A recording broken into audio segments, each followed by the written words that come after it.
నమస్తే. Welcome to our channel. Shraddha walker ఈ పేరుని ఎవ్వరం మర్చిపోలేము. ఎందుకంటే కొన్ని ఇయర్స్ బ్యాక్ ఈ అమ్మాయి మీద ఒక క్రూరంగా ఒక హత్య జరిగిందని చెప్పొచ్చు. ఈ అమ్మాయి శరీర భాగాల్ని కోసి ముక్కలుగా చేసి ఫ్రిడ్జ్‌లో పెట్టిన ఇష్యూ అనేది ఇప్పటికీ మనం గుర్తు చేసుకుంటూనే ఉన్నాము. అంటే అంత దారుణంగా జరిగింది ఈ హత్య. అప్పట్లో చాలా కలకలం కూడా రేపింది. అయితే ఇప్పుడెందుకు ఈ ఇష్యూ గురించి నేను మాట్లాడుతున్నాను అంటే ఇలాంటి ఒక సంఘటననే తలపించేలా మనకి వైజాగ్‌లో ఒక ఇష్యూ జరిగింది. సో వైజాగ్‌లో గాజువాకలో ఎల్‌వి నగర్ పరిధిలో అయితే ఈ సంఘటన జరిగిందని చెప్పొచ్చు. అయితే అప్పుడు శ్రద్ధ వాకర్‌కి ఏదైతే జరిగిందో ఆ ఇష్యూ ఒక్కటైతే ఇప్పుడు వైజాగ్‌లో జరిగిన ఇష్యూ అనేది అసలు చాలా కిరాతకం అని చెప్పొచ్చు. ఎందుకంటే హత్య చేసిన ఒక పర్సన్ నేవీ పర్సన్. అంటే ఒక రెస్పాన్సిబుల్ పొజిషన్‌లో ఉండే ఈ పర్సన్ అంటే మన దేశాన్నే కాపాడే పొజిషన్‌లో ఉండే ఈ పర్సన్ ఇలాంటి హత్యకి ఎందుకు పాల్పడ్డాడు? అసలు ఏం జరిగిందనేది మాట్లాడదాం. అయితే ఈ అబ్బాయి పేరు ఇతని పేరు చింతాడ రవీంద్ర అన్నమాట. ఇతనికి సుమారు 35 సంవత్సరాలు ఉంటుంది. అయితే ఇతను విజయనగరంలో రాజాంకి చెందిన వ్యక్తి. సో అక్కడ నుంచి ఈ నేవీ ఉద్యోగం కోసం తనకేంటంటే వైజాగ్‌లో పోస్టింగ్ వల్ల వైజాగ్‌లో ఉంటున్నాడన్నమాట. ఈ అబ్బాయికి మ్యారేజ్ కూడా అయింది. 1 మంత్ బ్యాక్ ఈ అబ్బాయి వాళ్ళ వైఫ్ వాళ్ళ పుట్టింటికి వెళ్ళడం జరిగింది. అంటే విజయనగరానికైతే వెళ్ళడం జరిగింది. అయితే ఈ నేపథ్యంలో వైజాగ్‌లో నిన్న అంటే ఆదివారం రాత్రి ఈ ఇష్యూ జరిగిందని చెప్పొచ్చు. ఎల్‌వి నగర్‌లో ఒక అపార్ట్‌మెంట్‌లో. అయితే అమ్మాయి ఎవరు అనేది మాట్లాడుకుంటే అమ్మాయి పేరు మౌనిక. అమ్మాయికి సుమారు 29 సంవత్సరాలు ఉంటుంది. అయితే ఈ రవీంద్రకి, మౌనికకి గతంలో కూడా పరిచయం ఉంది. అయితే మరి ఇద్దరి మధ్యన అసలు ఏ ఇష్యూ జరిగిందో ఏంటో తెలవదు. ఈ రవీంద్ర అనే పర్సన్ ఆదివారం రాత్రి మౌనిక అనే అమ్మాయిని తన ఫ్లాట్‌కి పిలిపించాడు.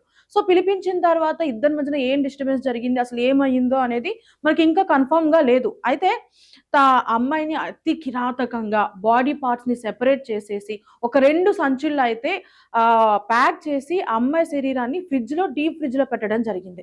అయితే దీని తర్వాత ఆ అబ్బాయి తప్పించుకునే ప్రయత్నం చేయలేదు. డైరెక్ట్ గా పోలీస్ స్టేషన్ కి వెళ్ళి లొంగిపోయాడు అనమాట. ఇట్లా నేను ఒక అమ్మాయిని చంపేశాను. అయితే ఆ అబ్బాయి చెప్పిన ప్రకారం రీజన్ ఏంటి అంటే మౌనిక అనే అమ్మాయి డబ్బుల విషయంలో చాలా టార్చర్ పెడుతుంది. నాకు డబ్బులు ఇమ్మని లేదు అంటే మనీ పరంగా నన్ను చాలా టార్చర్ పెడుతుంది.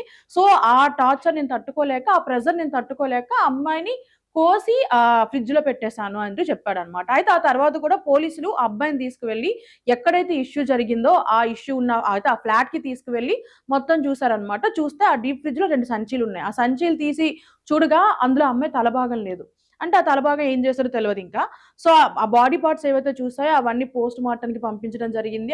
అసలైన కారణం ఏంటి అంటే ఆ రవీంద్ర చెప్పిన కారణాలైతే ఇవి. కానీ అసలైన కారణాలేంటి అనే కోణంలో కూడా పోలీసులు దర్యాప్తు చేస్తున్నారు. అయితే అసలు నిజాలు ఏంటి అనేది బయటికి రాలేదు. అయితే ఇక్కడ మనం మాట్లాడుకోవాల్సింది ఏంటి అంటే మనం ఒక డిఫెన్స్ పర్సన్ అంటే ముఖ్యంగా మన ఇండియాలో ఆర్మీ, నేవీ అండ్ అలాగే ఎయిర్ ఫోర్స్ ఈ మూడిటికి కూడా మనం చాలా రెస్పెక్ట్ ఇస్తాము. అలాంటి ఒక పొజిషన్ లో ఉండే ఈ నేవీ టెక్నీషియన్ అన్నమాట నేవీలో. ఈ పర్సన్ ఇట్లాంటి ఒక సిచ్యువేషన్ కి పాల్పడడం అనేది చాలా ఘోరం అని చెప్పాలి. ఎందుకంటే ఓకే. అబ్బాయి చెప్పినట్టు ఒక ఫినాన్షియల్ ఇష్యూనో లేదు అంటే మనీ పరంగా టార్చర్ పెడితే ఆ విధంగా తను ఆ ఇష్యూని సాల్వ్ చేయడానికి చూడొచ్చు. లేదంటే పోలీస్ స్టేషన్‌కి వెళ్ళొచ్చు. లేదంటే పర్సనల్‌గా అమ్మాయి వాళ్ళ ఇంట్లో అన్నా మాట్లాడొచ్చు. అంతేగాని ఇప్పుడు ఒక జీవితాన్ని నిర్దాక్షిణంగా చంపేసి అంటే అమ్మాయిది కూడా చాలా చిన్న ఏజ్ 29 సంవత్సరాలు. అబ్బాయికి 35 సంవత్సరాలు. అబ్బాయిది కూడా చాలా చిన్న ఏజే. అంటే ఇలాంటి ఏజ్‌లో అమ్మాయిని చంపడం, ఒక అమ్మాయికి లైఫ్ లేకుండా పోయింది. ఈ అబ్బాయి విషయం మాట్లాడుకుంటే ఈ అబ్బాయికి ఇంకా ఫ్యూచర్‌లో లేదు. అంటే నేవీ వాళ్ళ ప్రకారం ఏంటి అంటే కంప్లీట్‌గా అబ్బాయికి ఇంకా నేవీలో సోర్స్ లేకుండా కూడా తొలగించేస్తారు. అంటే జాబ్‌లో ఇంకా ఛాన్స్ అవకాశం లేనట్టుగా కూడా చేసేస్తారు. అంటే డిఫెన్స్ ఇట్లాంటివి జరిగితే చాలా జాగ్రత్తగా చర్యలు తీసుకుంటారు డిఫెన్స్ వాళ్ళ పర్సన్స్ అన్నమాట. అయితే ఈ నేపథ్యంలో తనకొక వైఫ్ ఉంది. ఆ వైఫ్ పరిస్థితి ఏంది? అంటే కంప్లీట్‌గా ఇక్కడ ఒక ముగ్గురు జీవితాలు కొలాప్స్ అయిపోయినాయి. అంటే ఆ అబ్బాయి అసలు ఎందుకు డెసిషన్ తీసుకున్నాడో తెలవదు. ఇట్లా ఒక అమ్మాయిని ఎందుకు హత్య చేశాడో. అంటే ఇది కూడా మనకొక అవేర్‌నెస్ సిట్యుయేషన్ అని చెప్పొచ్చు. ఎందుకంటే అమ్మాయిలు అసలు ఎంత ఈజీగా ట్రస్ట్ చేస్తున్నారంటే ఒక అబ్బాయి పిలవంగానే అంటే ఓకే. తెలిసిన వ్యక్తి ఇట్లా చేశాడంటే ఇంక తెలియని వ్యక్తి ఇంకెంతగా ఇచ్చేస్తాడు. అంటే మనకి స్ట్రేంజర్స్ పక్కన పెడితే మనకి తెలిసిన వాళ్ళ దగ్గరనే మనకి సేఫ్టీ లేదు. అంటే ఇది ఓన్లీ అమ్మాయిలకే కాదు. గతంలో ఇలాంటి ఇష్యూ అబ్బాయిలకి కూడా చూసాము. అంటే గతంలో ఒక టబ్ ఇష్యూ కానియండి, కుక్కర్ ఇష్యూ కానియండి.